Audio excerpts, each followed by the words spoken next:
WhiskyJason here, whiskey from the viewpoint of an American over here in Germany, often reviewing rare and exotic whiskeys. Now I have here the 100 proof series exceptional casks from Signatory Vintage. Over here on my left, on your right, I have the Aultmore 2007, bottled on the 22nd of March 2024. This is the exceptional cask number one. Edition number one. All of these are first fill Oloroso sherry butts, full maturation. All of these have lost about 20% on angel shares. All of these are more than, I think, 3 butts usually put together, and all of these have 100 Imperial English proof, not American proof, which means 57.1% ABV. The going price in Germany, at least the recommended retail price in Germany, is 84 euros and 90 cents for all three of these. And the lowest price I've seen so far is 76 euros and 90 cents. And in the UK, they go for 70 pounds. So we have an Aultmore 2007, 2024, so 17 years of age. Whiskey base 251435. Over here we have our Macduff. Now this is the edition number 3, this is the 2, but this is the 16-year-old. So this is whiskey base number 251250. Both of these belong to Bacardi. So doers, if you want to think about that. So, and this over here is Glenburgie. And again, Glenburgie belongs then to Pernod Ricard. And so this is our whiskey base 251249, and this is edition number 2. Now, I just did my German video, and I just uncorked them and tried them. The fascinating thing is that I've had the normal, the first 3 100 proofs, and I wasn't a big fan of them. The Aultmore, which is something that I'm not a big fan of, was the best. It was a 13-year-old product, and they were about half the price.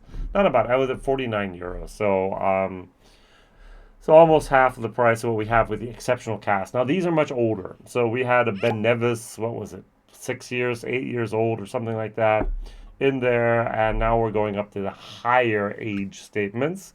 And these should not be the only ones. So I think Signatory Vintage, there's a guy over there, has a YouTube channel. His name is Andre Haberecht, and he works for Signatory Vintage. He lives on site. He's basically doing the job of the distillery manager. And he's from Germany. He's a friend of mine. And he has a YouTube channel called Whiskey Tales. He was by Roy, by Aquavite, the Andre. He was by the Oswas. Every time Signatory Vintage was awarded 3 times in a row the Independent Bottle of the Year, Andre has received the prize. And he's done announcements there and so on. And so this is a guy who knows the whiskey industry, especially the Scottish single malt Scottish whiskey industry. He worked before that for Kirsch Import, which is basically now one of the, if not the biggest, one of the biggest whiskey importers of all Germany, partnering with La Maison de Whisky, and so on and so on. So these are big players here that he's worked with and worked for, and so he knows a little bit. I think this is a little bit of his baby, his brainchild. He said, hey, why don't we have 100 proof, 57.1%, why don't we bring them out on the market at a very competitive price? So if we go over here to our Macduff, if we go over here to Aultmore, if we go over here to Glenburgie, Gordon MacPhail has had similar, not identical, but similar products hit the market, maybe a year less, maybe a little bit less alcohol, but they've always been first fill, sherry butts, hogsheads, butts, and so on. They go for 129, 119 euros each. We're at 84 euros. So these are, I'm going to use the word basement, rock bottom prices. They are actually, and that's my personal opinion, which I don't really understand, they're putting spirit out on the market in the bottle as an independent bottler at prices, I'm going to say the word, below the average on the market. I'm going to say the word, they're leaving money on the table, is what I think. Now, for us as a consumer, hey, that's great. We're getting great whiskey at a great price. But the thing is, the whole time I'm just thinking is, why don't we just keep these casks? I mean, hey, we have an Aultmore. Aultmore is now at the moment doubling capacity. They've retreated from the European market. They only have bottles at the moment from their core range in Asia at the moment, like Johnny Walker did with his 15-year-old 6, 7 years ago. Aultmore is a distillery that's in somewhat of a little bit of demand because we don't have it very often. Sell the casks, bottle it, and put a price tag of 120 euros on it. I think it would be sold, but instead they do it at 84, which is fabulous for us as a consumer. But since I have worked as an independent bottler, since I import whiskey from, help to import whiskey from America over to Germany in particular here, I know a little bit of the price politics, let's call that, and what the margins are and so on. It's just like, well, but Andre from Whiskey Tales has been preaching the gospel of the bubble has already burst for about a half a year now. And so he says we need to do something to help the products move. Either you're going to have €1,000 bottle, they move, or you're going to have a under €100, in this case €48.90 each, they're going to move. And it's very, very interesting that in the UK, these bottles are not moving, at least the normal 100 proof, as quickly and as good as they are in the Netherlands and in Germany. Germany and Netherlands love Signatory Vintage, and we're really, really digging the 100 proof series. I personally am more of a fan of the small batch series from Signatory Vintage at 48.2%. I think these are great bargains, often for the money and for the juice you get. They just recently put out an Aberlour and Aberfeldy. Where do you get an independently bottled Aberlour? Independently bottled Aberfeldy.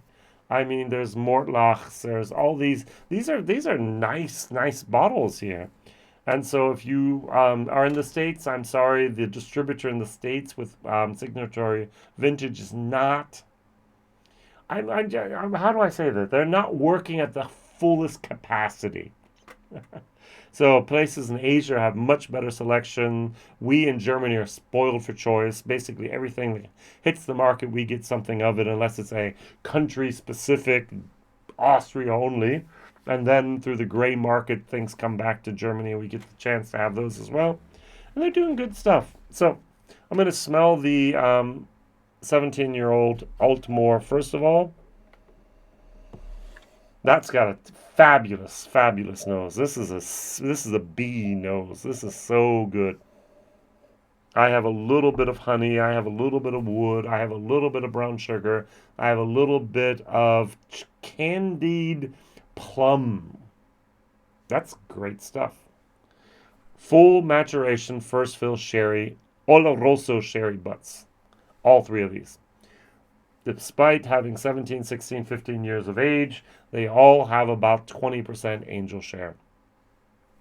And I think they all have 3 butts, maybe more, put together for the batches here. Now this, our Macduff, is much of an earthy type of moment. Even like a furniture polish, wood, honey, forest honey, pine honey, and a tiny little bit of sour. This, for me, the Macduff, is a winter whiskey. Imagine, at the moment, it's 80 degrees outside. It's warm for Germany. We don't have air conditioning. And this is a winter whiskey. And it just doesn't hit the spot at the moment. This is just fabulous on the nose. This is the wrong season for the wrong product. Is it a bad product? No. But it's a very earthy, dark, rich product that's more towards the winter time for me. No smoke, just earthy notes. Think fall foliage. Think compost pile, where you put the leaves on there, you come back a year and they've almost turned to earth. That type of moment. The Glenburgie on the nose. This is a little bit brighter. This is a little bit more of a corn syrup. This is a little bit more of a, oh, well, this is good as well. This is a candied apple.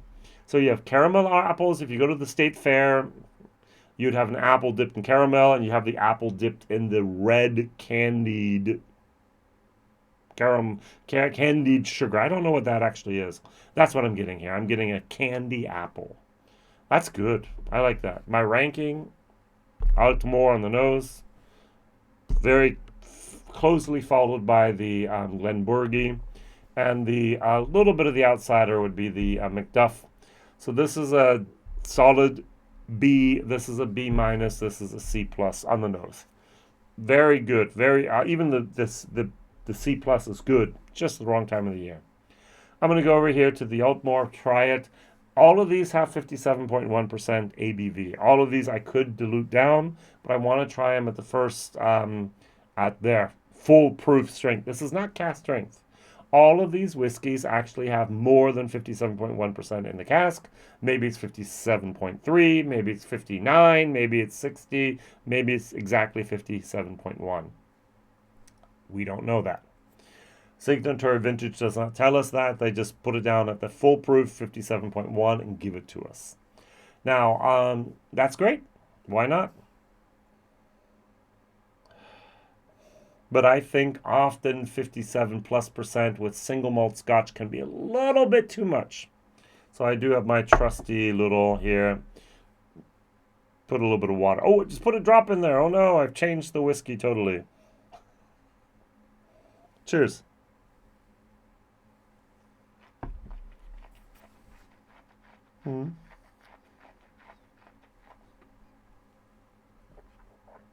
There's definitely heat, and there's definitely a lot of flavor. Wow.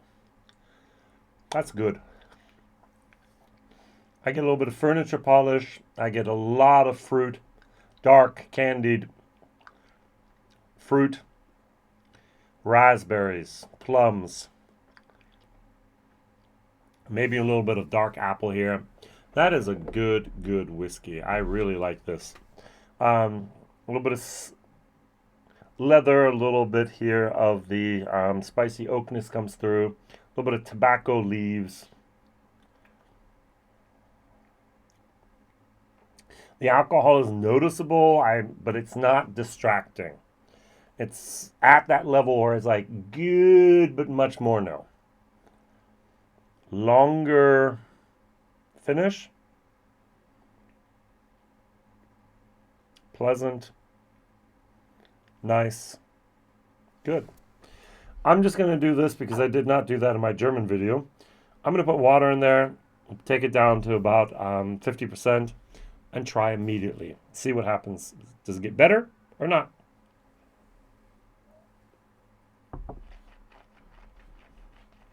Mm. Mm-hmm. Mm. Mm. That's a B minus whiskey. That's good stuff. It's got a little bit even of strawberry moments going on in there. Raspberry, red plums, a little bit of the apple. Oh, it's better it's better with water than without. B minus. Good job. Well done. I think Andre said this was his favorite. Gonna be hard to beat. A little bit of water. Macduff 16. This is 1, 2, and 3. I just did 17, 16, 50. I think whoever put them in the order, I would have went here 1, 2, 3. But now that earthiness really shines through here. Not my flavor of the day. In October, November, December, it might be my flavor of the day. Hmm. Hmm. The earthiness continues. More tannins, more darkness, a little bit of a root, like a root beer, but that's not right. It has a little bit of the what is it? Sassafras. A little bit of sassafras moments. It's good. It's not wow, but it's good. This is definitely a C plus B minus whiskey. At the right time in the right place, good stuff. Complex, mature, good. All right, let's go for a little bit of water and see what happens here. Bring this down to 50% as well. Cheers.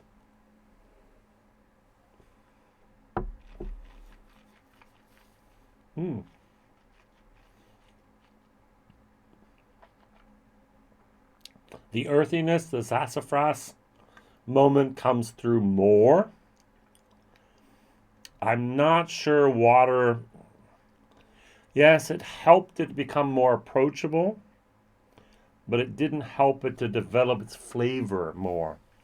Basically, stayed. It's kind of a long finish.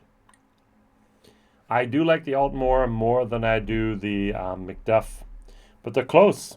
They're close. So B plus plus, sorry, C plus plus, B minus minus, B minus. Let's stick with that.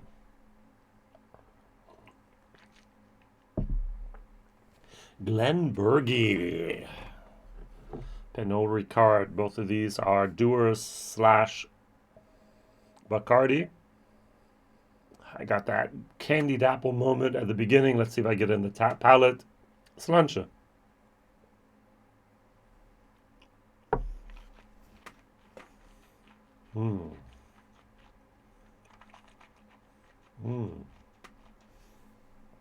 This is a tiny little bit brighter. This has more of a corn syrup, but it's got that candied apple moment going on in there. Apple, apple, apple, that candy red coating around there, sugar, almost even cotton candy. Wow. And even towards the end there is a wonderful, wonderful leather tobacco leaf moment. B. This is, I like. Now, I have not tried this with water, down to 50%. Let's see what happens. Long finish. I'm actually considering buying one of these, our Glenburgie, and stashing it away for later. They're all good, but this is the favorite. Let's talk about price in a second.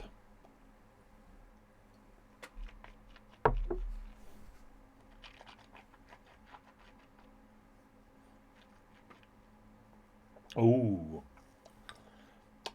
Nice. A little bit of wood bitters, a little bit of wood tannins. Still that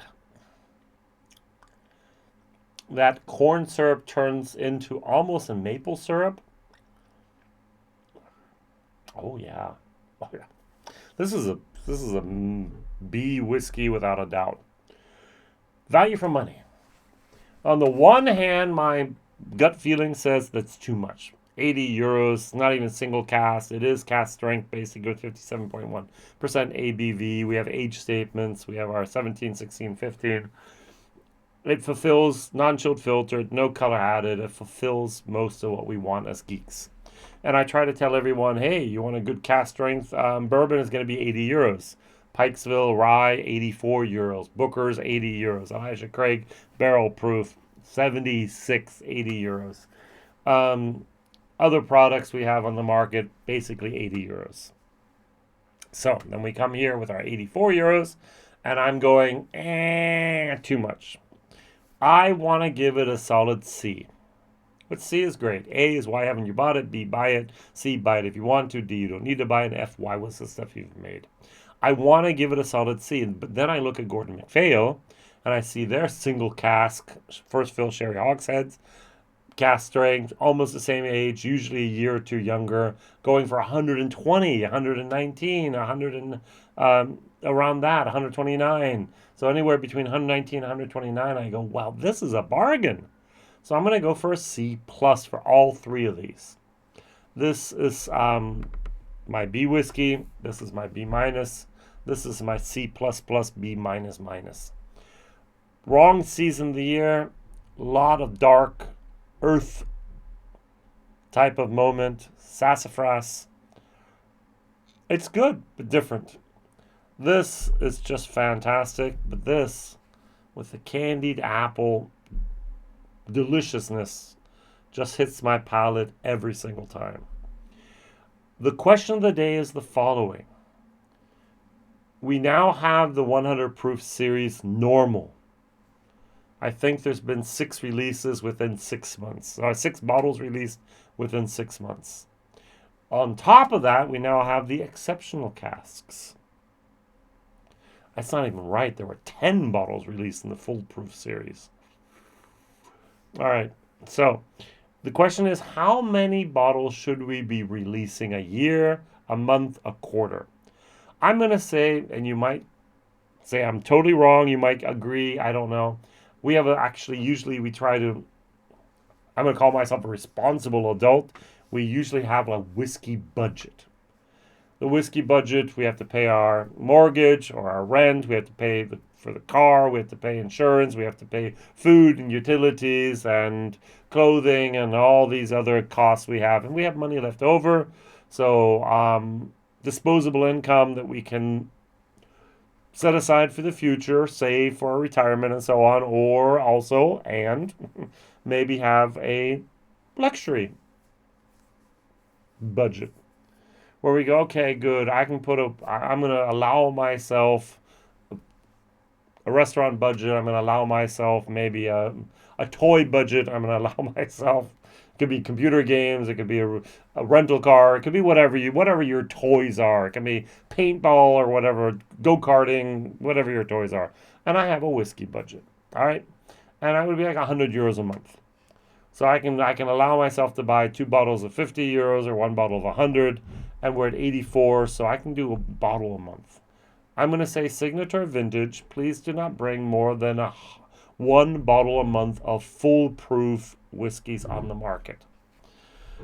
Now, Signatory Vintage is going to look at their warehouse and say, we have 10,000 plus barrels here. We need to do something with it. We're going to bring more on the market because, hey, dear Jason, we don't care.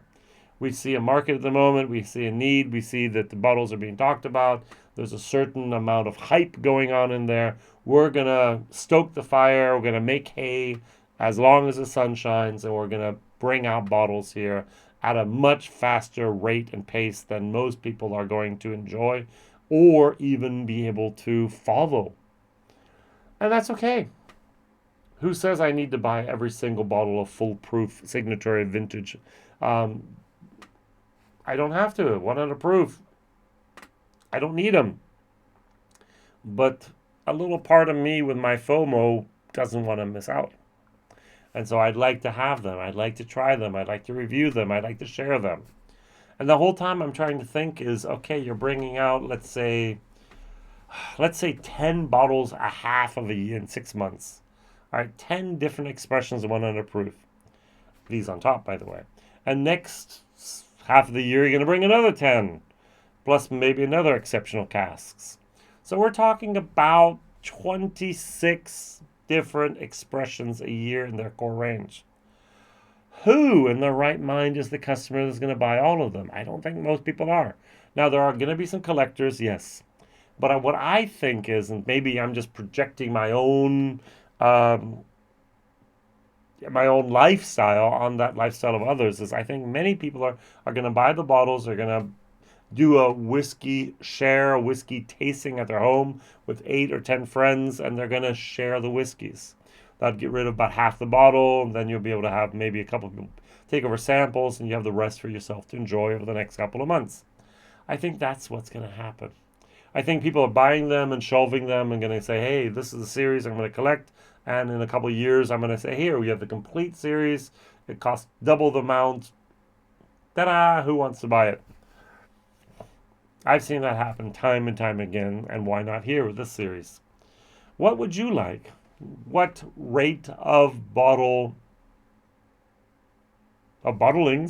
would you like to have? I would say a bottle a month. Now, on top of that, I know that we're going to have a bottle a month of the small batch series. On top of that, at the moment, we're going to have a bottle a month of a Edredauer special release, at least in Germany, or Ballachine coming out.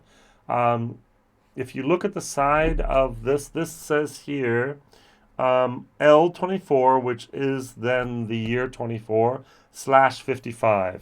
Here we have /56. Here we have /57.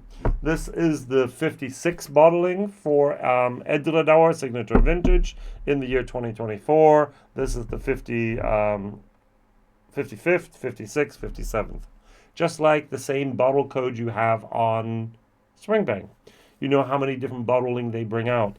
Springbank averages, in my opinion, between 200 and 300 bottlings a year. Why shouldn't Signatory Vintage be doing at least half of that? So between 100 and 200 bottlings a year. That's a lot of bottles to bring on the market. But you have a lot of exclusive for this country, a lot of single cast for that, and so on and so on. I don't know. That's an interesting concept here. What would you like? A bottle a month, a bottle a year, a bottle a week, every day a new bottle? What are we looking at here on the frequency of releases expected and desired from Signatory Vintage? Thank you very much for watching, liking, subscribing. Absolutely my favorite, the Glenburgie. Really, really like the Aultmore. And this is more of a fall, winter type of whiskey with Macduff. See you soon. Bye-bye.